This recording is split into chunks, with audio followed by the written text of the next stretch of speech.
बिस्मिल्लाहिर्रहमानिर्रहीम। अस्सलामु अलैकुम मुअज़्ज़ज़ दोस्तों, आप देख रहे हैं ZHP TV और मैं हूं ज़ुबैरुल हसन। ZHP TV के मुअज़्ज़ज़ दोस्तों, आप देख रहे हैं 8000 सहाबा की तारीख़ और इस वीडियो का टाइटल है इस्लाम में चोर की सज़ा।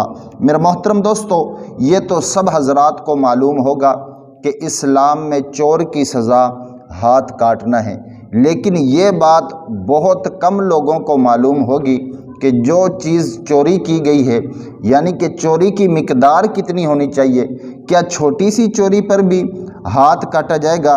तो मेरे मोहतरम दोस्तों, इसके बारे में आप हजरात से बात करूंगा। एक सहाबी हैं हज़रत ऐमन बिन उबैद रज़ी अल्लाह ताला अन्हु।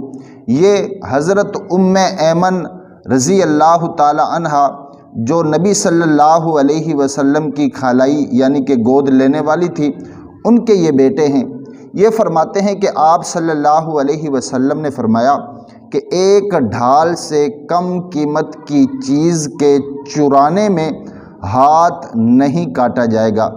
एक ढाल की कीमत उस ज़माने में 1 दिनार थी। मेरे मोहतरम दोस्तों, सबसे पहले ये देखा जाएगा कि इस ज़माने में एक ढाल की कीमत कितने दिनार है, और फिर उन दिनारों को उस कंट्री के जो पैसे हैं या रुपए हैं, जो भी है, उनका हिसाब लगाया जाएगा। अब मिसाल के तौर पर पाकिस्तानी रुपीज़ दिनार के मुकाबले में कितने बनते हैं, यानी अगर 1 दिनार हो तो पाकिस्तानी रुपीज़ 460 के करीब बनते हैं। तो ये मसला उम्मीद है कि आप हजरात को समझ में आ गया होगा। तो अगर आप इसी तरह की वीडियो देखना चाहते हैं तो वीडियो को लाइक करें, चैनल को सब्सक्राइब करें, अपना भी ख्याल रखें और हमारा भी। अल्लाह हाफिज़।